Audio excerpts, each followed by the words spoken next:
क्या है हम लोग? मानव श्वसन तंत्र यानी कि human respiratory system. Human respiratory system. तो देखो जी, सभी जीव जंतु सांस लेते हैं। तो सबसे पहले हम ये समझेंगे कि श्वसन की आवश्यकता हमको क्यों होती है। कल भी बताया गया था आप लोगों को। तो श्वसन की आवश्यकता हमको होती है हमारे शरीर में ऊर्जा निर्माण के लिए। श्वसन यदि बंद हो जाए तो ऊर्जा का निर्माण नहीं होगा। तो मुख्य काम है श्वसन का क्या? ऊर्जा का निर्माण करना। श्वसन जाएगा तो ऊर्जा का निर्माण होगा, जिससे हम अपनी सारी क्रिया विधि करते हैं।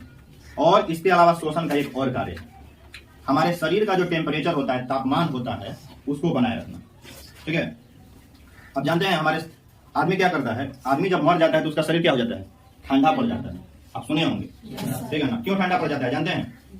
जब आदमी मरेगा तो उसका सांस लेना क्या हो जाएगा? बंद। सांस लेना बंद हो जाएगा तो ऊष्मा का निर्माण भी क्या हो जाएगा? बंद हो जाएगा। ऊष्मा का निर्माण बंद हो जाएगा तो शरीर क्या हो जाएगा? ठंडा पड़ जाएगा, ब्लड रुक जाएगा। और सांस लेना बंद तो ब्लड क्या हो जाएगा? रुक जाएगा। तो इसीलिए जब आदमी मरता है तो उसका शरीर क्या हो जाता है? ठंडा हो जाता है। क्यों? क्योंकि उसका श्वसन क्या हो जाता है? बंद हो जाता है। और जब तक आदमी सांस लेता रहेगा, श्वसन की अभिक्रिया एक ऊष्माक्षेपी अभिक्रिया है। केमिस्ट्री में आपको पढ़ाया गया था, पढ़ाया गया ना? ऊष्माक्षेपी अभिक्रिया का मतलब क्या? तो उसमें से ऊष्मा क्या होगी? निकलेगी। श्वसन बंद तो ऊष्मा का निर्माण बंद। इसलिए आदमी मरने के बाद उसका शरीर क्या हो जाता है? ठंडा हो जाता है। लेकिन श्वसन का मुख्य कार्य क्या है? ऊर्जा का निर्माण। ऊर्जा का निर्माण हमारे बॉडी में श्वसन के माध्यम से ही होता है। अब हम पढ़ेंगे श्वसन अंग के बारे में। श्वसन अंग जैसे मान लीजिए कि जितने भी स्तनपायी होते हैं, स्तनपायी समझते हैं? स्तनधारी जो जीव, बता नहीं समझते हैं आप? बताइए स्तनधारी किसे कहते हैं? जो जीव अपने बच्चे को दूध पिलाते हैं, समझ रहे हैं ना? उन्हें स्तनपायी कहा जाता है या स्तनधारी कहा जाता है। जैसे आदमी जो है, जब आप लोग जन्म लेते हैं तो आपकी माता आपको दूध पिलाती है ना? जैसे गाय हो गया, भैंस हो गया, ठीक है ना? बड़े बड़े जो भी जीव हो गए, तो जो बच्चे अपनी माँ का दूध पीते हैं, यानी कि जो जीव अपने बच्चों को क्या पिलाते हैं? दूध पिलाते हैं, वे सब क्या होते हैं? स्तनपायी होते हैं, स्तनधारी होते हैं। ठीक है ना? तो ये जितने स्तनधारी होते हैं उनका मुख्य श्वसन अंग होता है कौन सी? फेफड़ा। फेफड़े से सांस लेते हैं, ठीक है ना? लेकिन बहुत से ऐसे भी तो जीव हैं जो बच्चे होते हैं तो उनको दूध नहीं पिलाते हैं, तो फिर वो कैसे सांस लेते हैं? मछली किससे सांस लेती है? गिल से सांस लेती है। उसका कल्पर देखे हैं आप लोग? तो जल में जो हमेशा जीव रहते हैं वो सांस लेते हैं गिल्स के माध्यम से, ठीक है ना? पानी में घुली हुई ऑक्सीजन, पानी का सूत्र क्या होता है? जल का ऑक्सीजन है ना जी? उस ऑक्सीजन से वो लोग सांस ले लेते हैं, ठीक है ना?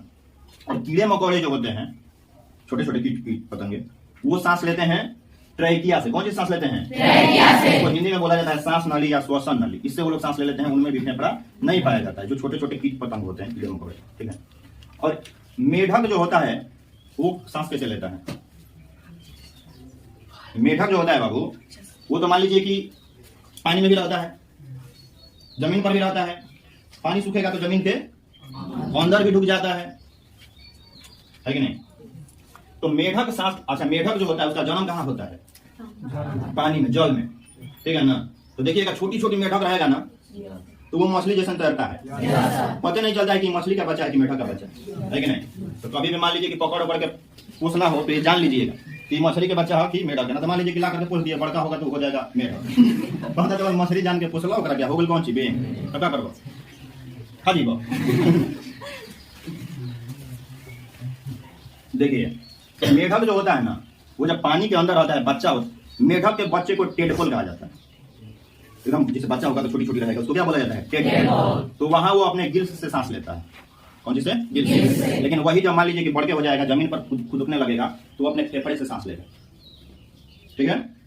फेफड़ा से। जैसे जमीन पर मेढक नहीं रहता, देखा नहीं है? तो कौन सी सांस लेता है? फेफड़े से सांस लेता है। पानी के अंदर रहेगा तो कौन सी से लेगा? गिल्स से लेगा। लेकिन कभी कभी जमीन के भीतर चला जाता है, तो जमीन के भीतर चला जाएगा तो वो अपने त्वचा से सांस लेता है। आई बात समझ में? त्वचा यानी कि चमड़ा से सांस लेता है। जैसे केचुआ देखे हैं आप लोग? केचुआ को हमने क्या कंडीशन भोजपुरी में? चेरा चेरा कहते हैं ना? कौन सी सांस लेता है? त्वचा से, अपने चमड़े से वो भी सांस लेता है। उसी तरह से मेढक भी जब जमीन के अंदर घुस जाएगा तो कौन सी सांस लेगा? त्वचा से सांस लेता है। समझ गए आप लोग? अब देखिए, ये तो हम विभिन्न जीवों में आपको श्वसन का अंग बता रहे थे, लेकिन हमको यहाँ मुख्य रूप से क्या पढ़ना है? मानव श्वसन तंत्र पढ़ना है। मानव के श्वसन तंत्र के बारे में पढ़ना है जी। तो श्वसन जो होता है उन सभी क्रियाओं का सम्मिलित रूप होता है जिससे हमारे शरीर में ऊर्जा का निर्माण होता है। पढ़ा गया है आपको? अब देखो, तो श्वसन के लिए हमें वायु की जरूरत पड़ती है, और वायु जिस अंग से होकर के हमारे फेफड़े तक पहुंचता है, और फेफड़े के बाद हमारे समझ लीजिए कि ब्लड तक पहुंचता है, कोशिकाओं तक पहुंचता है। इन सब अंगों को हम मिलाकर क्या कहते हैं? श्वसन तंत्र। अब श्वसन तंत्र का पहला भाग होता है नाक। इसको नासा द्वार भी बोला जाता है। किताब में इसको लिखेगा नासा द्वार, या कहीं कहीं लिखता है नासा गुहा। तो गुहा का मतलब ये होता है बाबू खाली स्थान। खाली स्थान को क्या बोलते हैं? गुहा। ठीक है ना, जैसे मुख गुहा, नासा गुहा, यानी कि खाली स्थान को क्या बोला जाता है? गुहा। तो किताब में कहीं कहीं लिख देगा नासा गुहा या नासा द्वार, लेकिन हम सिंपल भाषा में लिखेंगे कौन सी? नाक। तो सबसे पहले वायु हम खींचते हैं। अच्छा, वायु हम खींचते हैं तो किस अंग से खींचते हैं?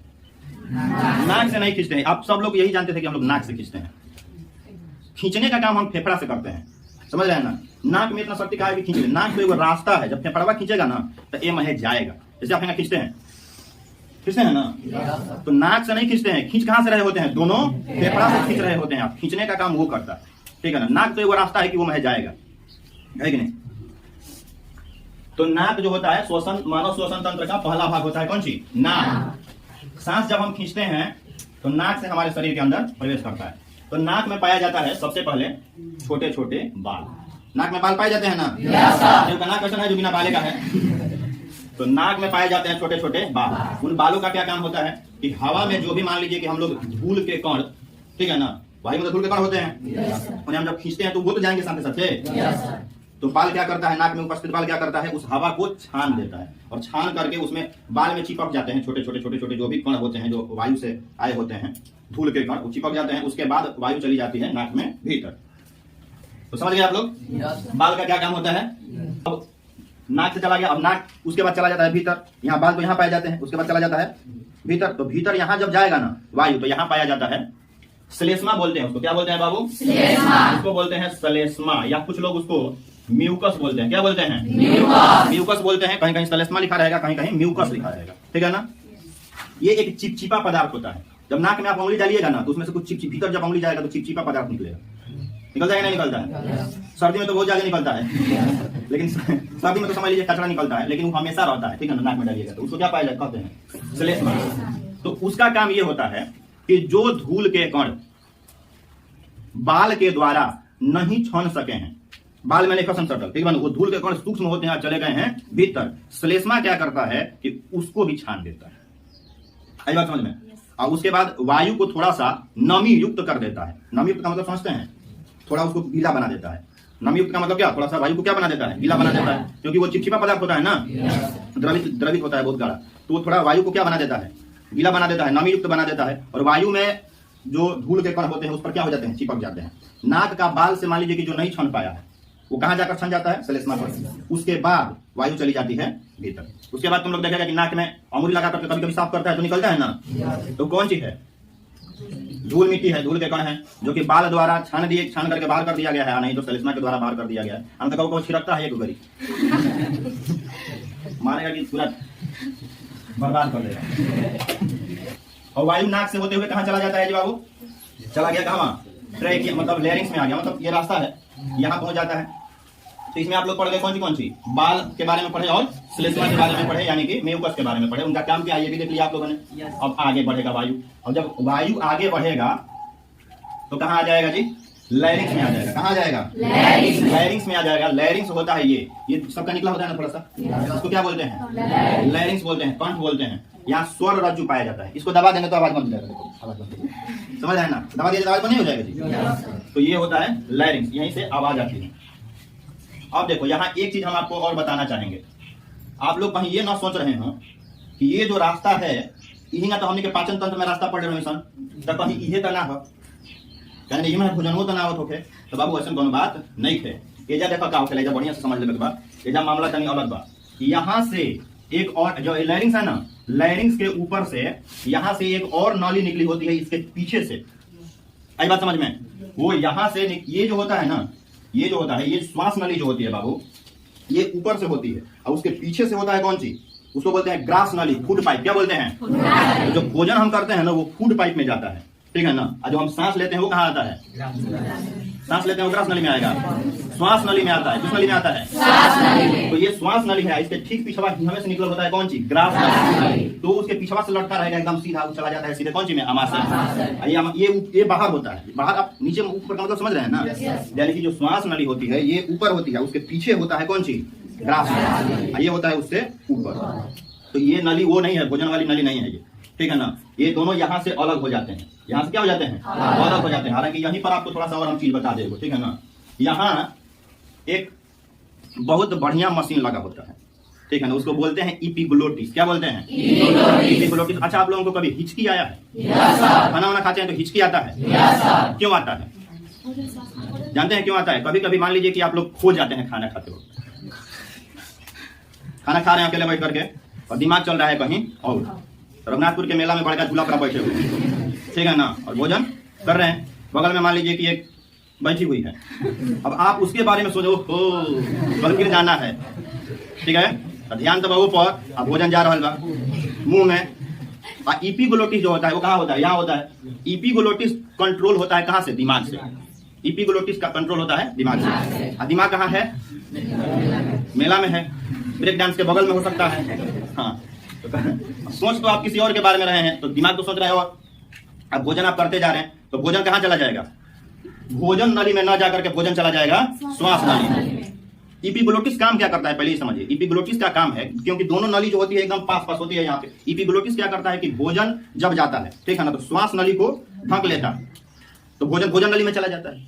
और जब हवा खींचते हैं तो उस श्वास नली को, भोजन नली को बंद कर देगा, तो हवा कहाँ चला जाएगा, श्वास नली। यानी कहेगा मतलब है कि जब हवा खींचबा तो भोजन नली के बंद कर लेगा, और जब भोजन करबा तो श्वास नली के बंद कर लेगा। बात समझ रहे हैं ना। वो बीच में ऐसे रहता है कि हेने चलते हैं, ऐसे देखे हैं ट्रैफिक पुलिस वाला नहीं कहता है कि हेने से ऐसे हाथ मारता है ना, सीटी बजा बजा कर, पूरा समझ लीजिए कि काम करता है कौन सी, इपिग्लोटिस। भोजन को फूड पाइप में भेजता है और सांस को भेज देता है, श्वास नली में भेज देता है, ठीक है ना।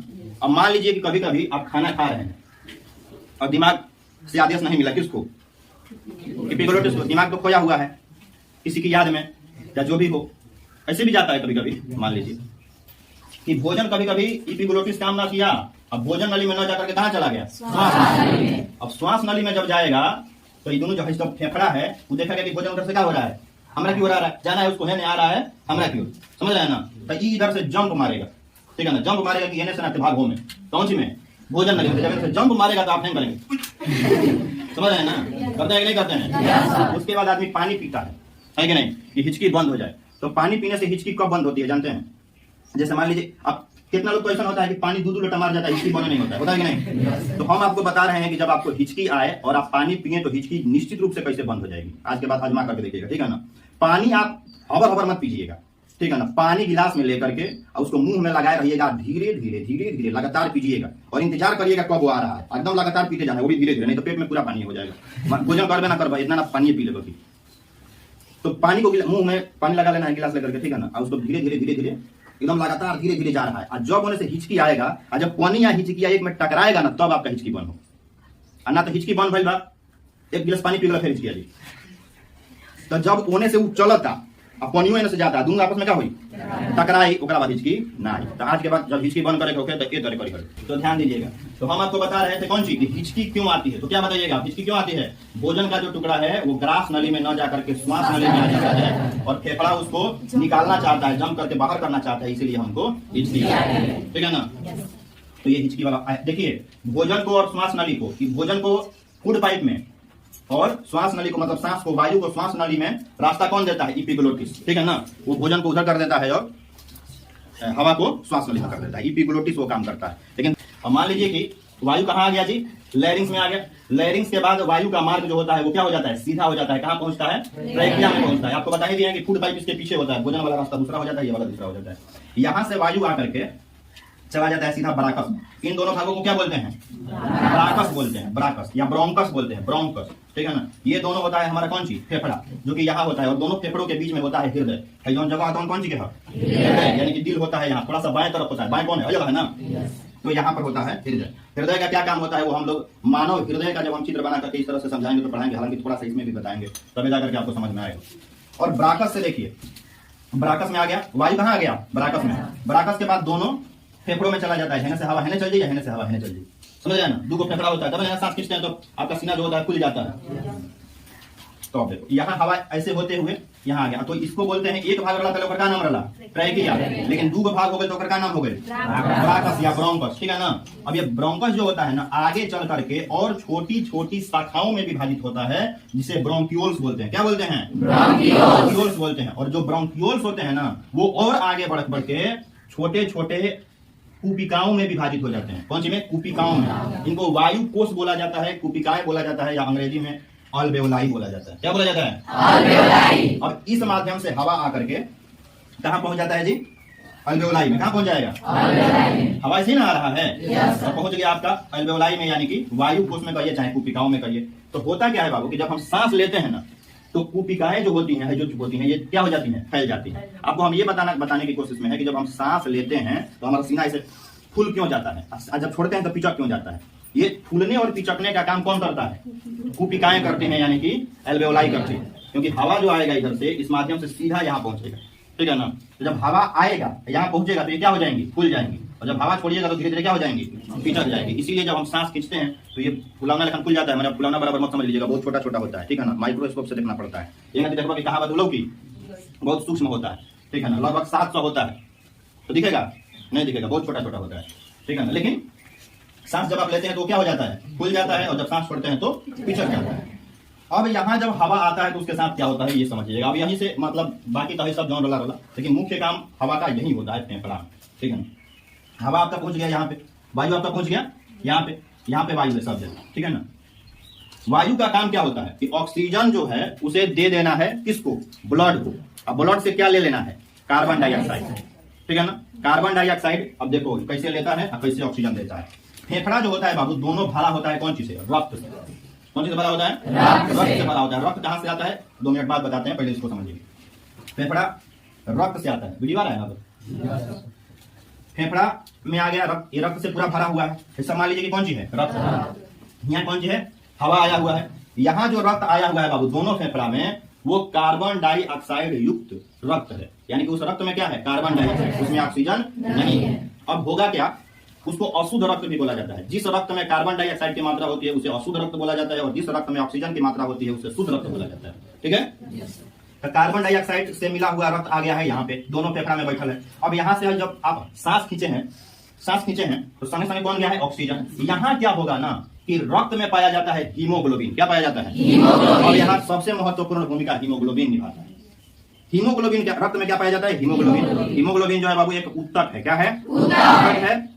और हीमोग्लोबिन के कारण ही रक्त का रंग लाल है। ये बात आपको जानते भी होंगे, हो सकता है। हमारे खून में, हमारे रक्त में, ब्लड में हीमोग्लोबिन पाया जाता है, इसी के कारण खून का रंग लाल होता है। हीमोग्लोबिन क्या करता है? हीमोग्लोबिन लेकर के आया होता है रक्त के साथ किसको? Carbon dioxide. देखिए रक्त में उपस्थित जो हीमोग्लोबिन होता है ना वो कार्बन पूरे शरीर से कार्बन डाइऑक्साइड को लेकर के कहां पहुंचल है? फेफड़ा में पहुंचल है, ठीक है ना।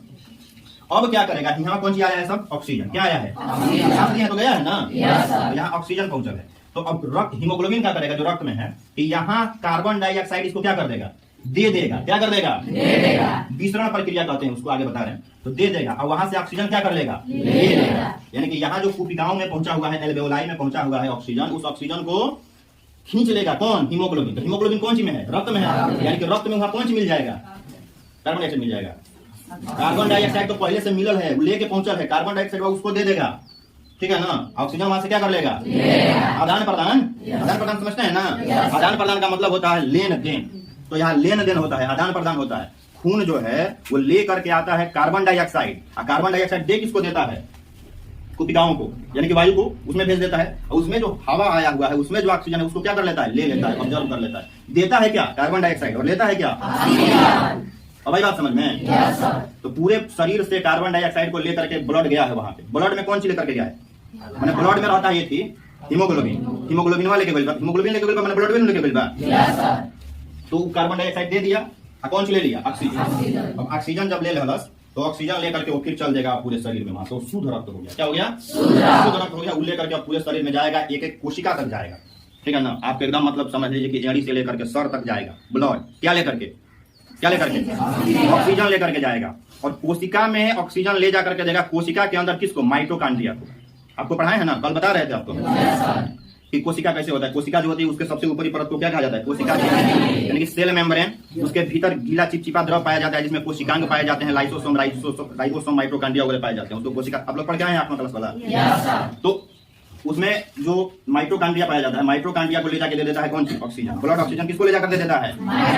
माइटोकॉन्ड्रिया जो है उसमें होता है ऊर्जा का निर्माण। उसमें क्या होता है? ऊर्जा का जब वहां निर्माण होगा बाबू, तो वहां ऊर्जा बन जाएगी और वहां से निकलेगा कौन सी? Carbon dioxide. कहां से निकलेगा? माइटोकॉन्ड्रिया से, यानी कि कोशिका के भीतर से निकलेगा कौन सी? Carbon dioxide. खून लेके क्या करेला? ऑक्सीजन। क्या करेला सा? माइटोकॉन्ड्रिया में क्या भइल था? ऊर्जा का निर्माण हुआ। और जब ऊर्जा का निर्माण हुआ तो अब वहां से निकला कौन सी? तो फिर जो ब्लड है ना आपका, वो कार्बन डाइऑक्साइड को लेकर के फिर कहां पहुंच जाएगा? फेफड़ा में। आई बात समझ में? फिर फेफड़ा में इनको दे देगा कौन सी? Carbon dioxide. और यहाँ से ले क्या लेगा? फिर लेकर के चल देगा कोशिका की तरफ और माइटोकॉन्ड्रिया की तरफ। आई बात समझ में? यानी कि ब्लड का काम क्या है? ऑक्सीजन को यहाँ से लेकर के कोशिका के भीतर तक, माइटोकॉन्ड्रिया तक पहुंचाना और वहां से निकलने वाले कार्बन डाइऑक्साइड को लेकर के फेफड़ा तक पहुंचाना। अब फिर जब कार्बन डाइऑक्साइड, समझिए, फिर कार्बन डाइऑक्साइड जब यहाँ आएगा ब्लड में मिलकर के, तो कहाँ चला जाएगा? फिर कुपिकाओं में। फिर कुपिकाएं कौन सी से भर जाएंगी? कार्बन डाइऑक्साइड से। जब सांस छोड़ते हैं ना, तो कार्बन डाइऑक्साइड क्या हो जाएगा? निकल जाएगा। फिर जब खींचेंगे तो फिर ऑक्सीजन जाएगा, फिर प्रक्रिया होगी। समझ गए आप लोग?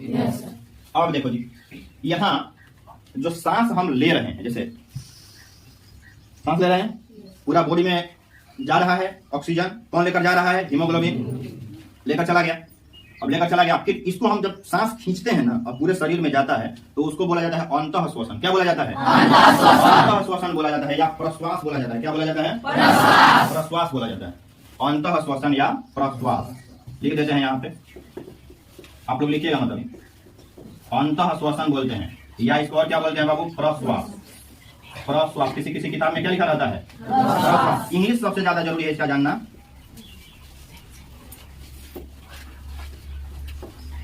इंस्पिरेशन क्या बोला जाता है इंग्लिश में? सांस आप खींच रहे हैं, ये क्या हुआ? इंस्पिरेशन। क्या हुआ? इंस्पिरेशन। अब फिर जब इधर से आप निकालेंगे, समझ रहे हैं ना? तो देखिए इसको क्या बोला जाता है हिंदी में? इसको बोला जाता है बाह्य श्वसन। क्या बोला जाता है? बाह्य श्वसन या उच्छ्वास बोला जाता है। क्या बोला जाता है? उच्छ्वास। लेकिन इंग्लिश में इसको बोला जाता है बाबू एक्सपीरेशन। क्या बोला जाता है? एक्सपीरेशन बोला जाता है। तो सांस आप अंदर खींच रहे हैं तो इंस्पिरेशन, अब बाहर छोड़ रहे हैं तो एक्सपीरेशन। अंदर खींच रहे हैं तो अंतः श्वसन, अब बाहर छोड़ रहे हैं तो बाह्य श्वसन। आई बात समझ में? और एक चीज यहां समझ लीजिए कि सांस खींचना, खींच करके फिर बाहर निकालना, इसका भी एक नाम है। माने अंतः श्वसन और बाह्य श्वसन के दोनों के मिला दिया यदि, एक खाली लेना और एक खाली छोड़ना, पूरा प्रक्रिया को बोला जाता है श्वासोच्छ्वास। क्या बोला जाता है? श्वासोच्छ्वास। श्वास। तो श्वासोच्छ्वास बोला जाता है। क्या बोला जाता है बच्चों? श्वासोच्छ्वास। और इसको अंग्रेजी में बोलते हैं ब्रीदिंग। क्या बोलते हैं? ब्रीदिंग। लिख देते हैं। तो ब्रीथिंग माने सांस लेना। याद पे लोग बोलो तो हम लोग ब्रीथिंग माने सांस लेना। तो सांस लेना, सांस छोड़ना, पूरा एक चक्कर जब होगा तो उसको क्या बोलते हैं? ब्रीदिंग बोलते हैं, यानी कि श्वासोच्छ्वास बोलते हैं। और अंदर लेने को क्या बोलते हैं? अंतः श्वसन। बाहर छोड़ने को क्या बोलते हैं? बाह्य श्वसन। इंस्पिरेशन, एक्सपीरेशन और दोनों मिला दिया जाए तो ब्रीदिंग हो जाता है। आई बात समझ में? कहीं दिक्कत कोई? अब देखो यहाँ थोड़ा समझने वाली बात यह है कि सोच रहे होंगे कि आप कार्बन डाइऑक्साइड लेकर के ब्लड फेफड़ा में पहुंचता कैसे है, ठीक है ना? तो देखो बाबू, पूरे शरीर का ब्लड पहले फेफड़ा में नहीं जाता है, पहले जाता है हृदय में, हार्ट में, दिल में जाता है पहले, जो कि यहाँ लगा होता है। समझ रहे हैं ना? यहाँ पे ये दिल वाले चैप्टर जब पढ़ाएंगे ना, हृदय वाला ह्यूमन हार्ट जब पढ़ाएंगे तो उसमें हम आप लोगों को बताएंगे। सबसे पहले उसमें जाता है। हृदय क्या करता है? हृदय दो भाग में बटा होता है, ठीक है ना? उसको अब आगे हृदय वाले में पढ़ाएंगे, नहीं तो यहाँ बहुत विस्तार हो जाएगा शोषण में। तो दो भाग में बटा होता है। एक भाग में जाता है पूरे शरीर से कौन सी? कार्बन डाइऑक्साइड मिला हुआ रक्त, ठीक है ना? हृदय भेजता है दोनों फेफड़ा में रक्त को। पूरे शरीर से, पूरे बॉडी से पहले रक्त कहाँ जाता है? हृदय में जाता है। कार्बन डाइऑक्साइड मिला हुआ, यानी कि अशुद्ध रक्त पहले हृदय में जाता है। हृदय उस अशुद्ध रक्त को दोनों फेफड़ा में क्या करता है? भेजता है। पूरी प्रक्रिया को समझ लीजिए, भेजता है। उसके बाद यहाँ जो आदान प्रदान होता है, कार्बन डाइऑक्साइड को दे देता है, ऑक्सीजन को ले लेता है कौन? रक्त। और फिर जब शुद्ध हो जाता है, मैंने ऑक्सीजन ले लेता है तो मैंने क्या हो जाता है? शुद्ध हो जाता है। तब फिर वो हृदय में आता है और फिर हृदय उसको भेजता है आपके पूरे ऑल बॉडी पार्ट में, माने शरीर के पूरे अंग में। यानी कि कहने का मतलब है कि अशुद्ध रक्त पहले कहाँ जाएगा? हृदय में। हृदय उसको कहाँ भेजेगा? फेफड़ा में। क्या करने के लिए? शुद्ध होने के लिए कि भाई जो कार्बन डाइऑक्साइड दे दी है, ऑक्सीजन ले ली है, लेके हमरा लगे अब हम तोरा के भेजम तहाँ तोरा जाएगा, ठीक है ना। तो कार्बन डाइऑक्साइड जो है वहां छोड़ देता है, ऑक्सीजन ले लेता है, और फिर ऑक्सीजन लेकर के फिर कहाँ जाता है? हृदय में। और फिर हृदय पंप करता है तो वो जाता है शरीर के पूरा शरीर में, ठीक है ना। कोरोना में क्या होता था? कोरोना वायरस वाला आप लोग भूले तो जिंदगी भर नहीं भूलेंगे। कोरोना में क्या होता है ना कि आदमी कोरोना वायरस जब जाता है ना तो इसको क्या कर देता है कि ये जो कुपिकाएं हैं ना इनको बंद कर देता है, इसमें पूरा बैठ जाता है कोरोना वायरस जाकर के। तो कहे का मतलब ये बात कि भाई खुलल रही पहले से तब नु खींची कि पहले ही से कोरोना वायरस से भर गई भाई सारा कुपिकाएं जौन एल्बोलाई बता है वायु कोष कौन से भर गई बा? Corona virus. खिंचाई खींचते रहिए बस, सांस फेफड़ा काम ना करी, खिंचाई ना करी। तो जब सांसें ना खिंचाई तो क्या हो? आगे जानते बड़ा बताओ। कोरोना में तो नाम सुन ले बोलो वेंटिलेटर, सुन ला लो ना, सुन ला लो, न्यूज योजना देखा लो। वेंटिलेटर का मतलब ये होता है ना बाबू कि जगह मान ला कि नाक से सांस नहीं खींचा पाओ, ठीक है। कुछ लोगों को आईसीयू में रखा जाता है, पर मास्क लगा दिया ऑक्सीजन के। एक मतलब ये होला कि वो लोग जो फेफड़ा बता काम नहीं करत, सांस खींचे उनका कौन सी बात प्रॉब्लम बा। जब ऑक्सीजन लगा दिए तो मैंने ऑक्सीजन लगा दिया तो डायरेक्ट ऑक्सीजन नहीं होता जी, तो आराम से वो लोग सांस खींच देगा लोग।